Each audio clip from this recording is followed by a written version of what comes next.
Some dangers are inevitable. It doesn't matter where you go, what to do, or what protection you use. There is no escaping them. The Gorgons were that kind of threat. They didn't chase you. They didn't need to.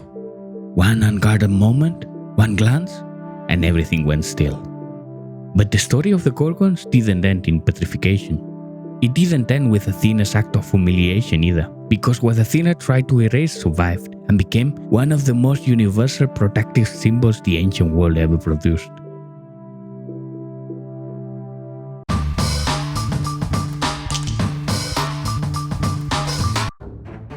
Stheno, Euryale, and Medusa. Three sisters, daughters of the primordial sea deities Phorkys and Keto, and sisters of the Graeae. Those three figures who shared a single eye and a single tooth between them, and who knew the past, the present, and the future. Stheno, the eldest, was the most lethal, a representation of infinite force. Euryale had a protective and maternal nature, often appearing as the guardian of sanctuaries and the inspirer of prophetesses, including the Pythia at the sanctuary of Apollo at Delphi. Of the three, Medusa is the most famous. Her renown, the very thing that made the myth possible, rests on her vulnerability. Unlike her sisters, she was mortal. She appears in some representations surrounded by animals and nature, a figure tied to life as much as to death. Hesiod adds a revealing detail about her blood. One part kills, but the other cures disease. All three were tonic goddesses, threshold beings, ambivalent as everything that belongs to the margins of the known world tends to be. Hesiod placed them beyond the ocean, at the limits of night, near the Hesperides. Other texts mention a rocky island surrounded by deep marine vortices. From the 5th century onward, Herodotus and Pausanias moved to From the 5th century onward, Herodotus and Pausanias moved them to Libya, near Lake Tritonis, whose people they rule as queens. Pindar, in the opposite direction, associates Perseus with the Hyperboreans, placing the encounter in the far north. The geography of the Gorgons maps the limits of Greek geographical imagination more than any fixed believed. There was also a completely distinct tradition about their origin. An Athenian tradition preserved in Euripides' Ion, in which the Gorgon was not a daughter of the sea, but a creature born of the earth itself, raised up in the plain of Phlegra to fight alongside the giants in the war against the Olympian gods. It was Athena herself who killed her, and took her skin and head as a trophy. This is not a minor variation. It is a rival myth, built to glorify Athens and its patron goddess. The contradiction with the Hesiod version was never resolved, which was not a problem for the Greeks, who preserved them both. The story of Medusa cannot be told without Perseus. When King Polydectes ordered him to bring back the head of Medusa, as happens in many heroic myths, the mission was actually a death sentence. But Athena and Hermes protected the demigod. The nymphs provided him with three essential objects: winged sandals, the helmet of Hades, and a kibisis, a bag in which to carry his trophy without having to look at it. When he reached the sisters' lair, he found them asleep, though no less terrifying for it. Serpents at their heads and waist, enormous bulging eyes, wings, claws, and a mocking mouth lined with sharp fangs. Perseus did not look at them directly. He used his polished shield as a mirror, and guided by the reflection, decapitated Medusa in a single blow. The oldest image of the Gorgon we have bears no resemblance to the terrifying monster we imagine. On a Proto-Attic amphora from Eleusis, Stheno and Euryale are shown pursuing Perseus, who had just decapitated Medusa. Their faces are calm. They have some serpents in their hair, but there is nothing grotesque in their expression. Before the amphora, however, the classical sources suggest that the Gorgon's head existed before her body did. In the Iliad, it appears as an object of absolute terror on Athena's goatskin breastplate, the Aegis. In the Odyssey, it is what drives Odysseus back from the underworld. The full iconography develops in the Archaic period, between the 7th and 5th centuries BC.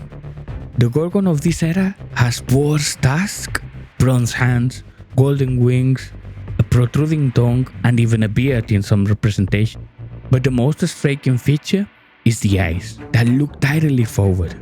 In Greek art, gods and heroes are almost always shown in profile, but the Gorgon looks back at you.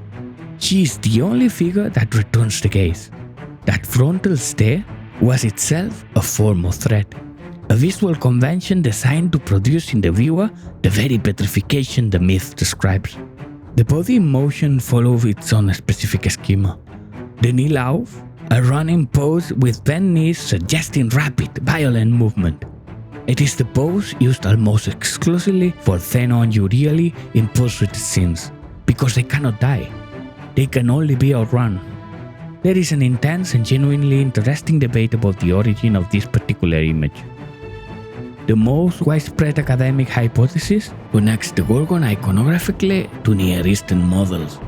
The Assyrian Babylonian demon Humbaba, with his fixed stare and contorted face, is considered by several specialists a direct ancestral representation of the Greek type. The Egyptian god Bes shares the frontal representation, the prominent eyes, and the protruding tongue. Some early examples of the Gorgoneion show bovine ears that researchers have linked to the goddess Hathor. The Gorgon, in this reading, is not a purely Greek invention, but the local crystallization of a much older Mediterranean tradition of apotropaic faces, images designed to repel evil by confronting it directly. A second theory is considerably more unsettling. Stephen Wilk has proposed that the specific features of the archaic Gorgoneion, the bloated face, the protruding tongue, the bulging eyes, are not imagined, but observed. He argues they are the features of a human corpse in an advanced state of decomposition. The gases of putrefaction produce exactly these effects: swelling of the face, protrusion of the tongue, distension of the eyes. Under this reading, the face of the Gorgon is not a fantasy, but a description. What petrifies the observer is not the monster. It's the image of what every human body eventually becomes. The inescapable threat does not come from outside. It comes from within. A third theory links the myth to the variable star Algol in the constellation of Perseus, whose brightness fades every 3 days. The periodic disappearance of the light would represent the decapitation of the mortal Gorgon, while the constant brightness of the surrounding stars would represent her immortal sisters. It is a minority hypothesis, but it has the advantage of explaining why Perseus in the sky always appears with the Gorgon's head in hand. After Medusa's death gave her head to Athena. Athena placed it on her aegis and made it the central emblem of her image as goddess of war, the Gorgoneion. The motif was reproduced everywhere, on tableware, jewelry, architecture, and military equipment. It appears, for instance, on the shield of Agamemnon as described by Homer, and on the shield of Alexander the Great, as seen in the Battle of Issus mosaic at Pompeii. The Gorgoneion became so widespread because it functioned as an apotropaic talisman. Its logic, consistent and ancient, rests on the idea that the image of what has been destroyed can be captured and redirected.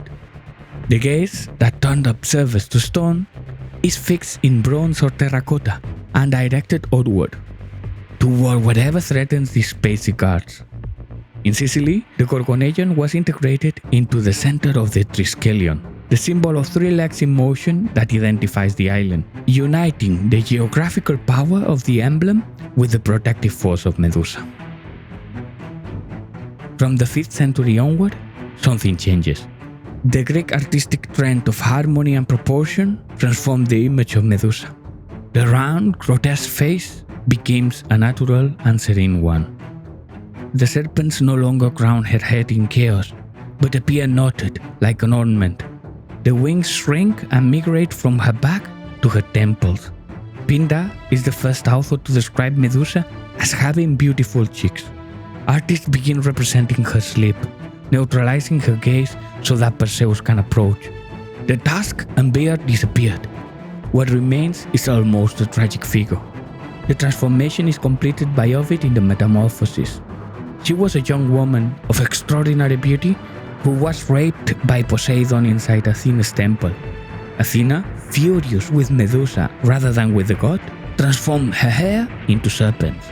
The monstrousness was not Medusa's nature, it was her sentence. The most perfect example of this iconographic transformation is the Medusa Rondanini. The tusk, the exaggerated mouth, the bulging eyes, the menacing impression, all gone. What remains is a face with an expression of pain or resignation. Serpents woven discreetly through abundant hair. Wings at the temples. The horror has become pathos. The monster has become a victim.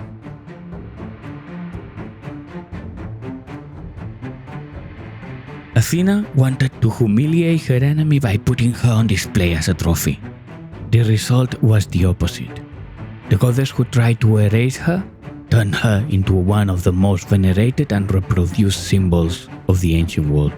Medusa has been represented in countless ways across the centuries, and in each era, each culture has reshaped her to say something about itself, about its fears, its limits, its idea of what is monstrous and what is beautiful, what is civilized and what is wild. Athena thought putting her head on display would be the last word. She was wrong. On this channel, you'll find a video of another monster from the ancient world that you also couldn't look at without consequences. The Chimera of Arezzo, a creature frozen in bronze at the exact moment between attack and surrender. Still dangerous, already doomed.